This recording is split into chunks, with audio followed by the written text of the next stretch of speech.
बलूचिस्तान एक ऐसी जगह पे है जिसकी जो शेप है वो ट्रायंगल शेप में है। इसका कुछ भाग जो है अफगानिस्तान में, कुछ ईरान में और कुछ भाग जो है वो पाकिस्तान में है। बात है 1947 की, जब इंडिया से अलग होने के बाद पाकिस्तान ने अपनी स्वतंत्रता का ऐलान किया। उस टाइम पे बलूचिस्तान में 4 टाइप के शासक थे। एक शासक थे कलात, जिनको खान कहा जाता था, और बाकी जो 3 टाइप के शासक थे वो चाहते थे कि बलूचिस्तान को पाकिस्तान में मिला दिया जाए। हालांकि उनके पास इंडिया में मिलने का भी ऑप्शन था, लेकिन मोहम्मद अली जिन्ना का जो प्रभाव था उन पे बहुत ज्यादा था। उन्होंने कहा कि आपके पास अपनी ऑटोनॉमी है तो आप खुद ही शासक कीजिए। हालांकि इनके दिमाग में ये भी था कि हो सकता है कि इंडिया जो है वो अपनी सेना भेज के कहीं ना कहीं बलूचिस्तान पे कब्जा ना कर ले।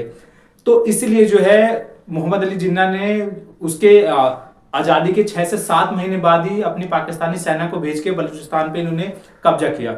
ये जो विवाद है, ये जो घटना है, वहीं से स्टार्ट हुई। सैनिकों के बल पे किसी भी जगह पे को कब्जा करना ये ठीक नहीं था। इसके लिए जो भी बलूची लोग थे उन्होंने इस घटना को अपोज किया, जिसकी वजह से जो है बम ब्लास्ट, हाईजैकिंग और सुसाइड अटैक जैसी घटना सामने आई। अब इसका मुख्य उद्देश्य ये था कि कहीं ना कहीं जो है वहां की जो भाषा थी वो अलग थी, वहां की जो संस्कृति है, ट्रेडिशन है, वो सब अलग थे, और पाकिस्तान अपने नियम कानून जो है उन पे थोपना चाहता था। अब जो लोग इस बात को जो है नहीं सहते थे, ये उन लोगों को आतंकवादी कहता था। अब मेन मुद्दा यहाँ पे ये होता है कि बलूचिस्तान एक ऐसी जगह है जहाँ पे जो है प्राकृतिक संसाधन बहुत ज्यादा है। वहाँ कोयला, सीएनजी, इस्पात, ऐसी बहुत ही अधिक संख्या में जो है ये सब चीजें पाई जाती है। तो कहीं ना कहीं इसका जो इफेक्ट है वो पाकिस्तान की इकोनॉमी में पड़ता है। अब इसको जो है पाकिस्तान को ये भी लगता है कि अफगानिस्तान जो है इनको अपने जो है जो वेपन है वो भेजता है, और जिसकी वजह से जो है वहां पे जो सैनिक बल है वो इकट्ठा हो गए हैं, और कहीं ना कहीं उन्होंने अपनी एक फोर्स बनाई जिसको बीएलए कहा जाता है, बलूचिस्तान लिबरल आर्मी कहा जाता है। और कहीं ना कहीं इसकी वजह से जो है पाकिस्तान में जो है आए दिन जो है ऐसी घटना सुनने को आती है।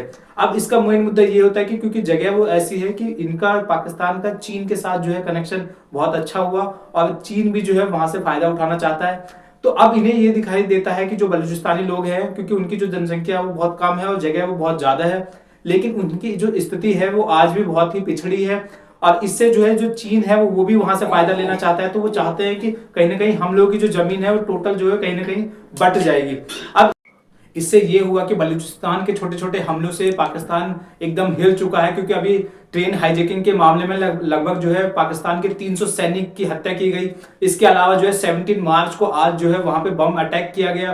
तो कहीं ना कहीं उनके मन में जो है वो आजादी का जो जोश है वो बहुत ज्यादा बढ़ता चला गया है। और इससे जो है कहीं ना कहीं बाकी जो देश हैं वो इस पे क्या एक्शन लेते हैं ये तो हमें अब आने वाले टाइम ही बताएगा। लेकिन मैं यही कहूंगा कि कोई भी देश अपनी सैन्य शक्ति से किसी भी छोटी जगह पे कब्जा करना और वहां के लोगों को प्रताड़ित करना, उन्हें यातना देना, ये कहीं नहीं, मतलब कहीं भी ठीक नहीं है। और बाकी आप क्या सोचते हैं मुझे बताइएगा। थैंक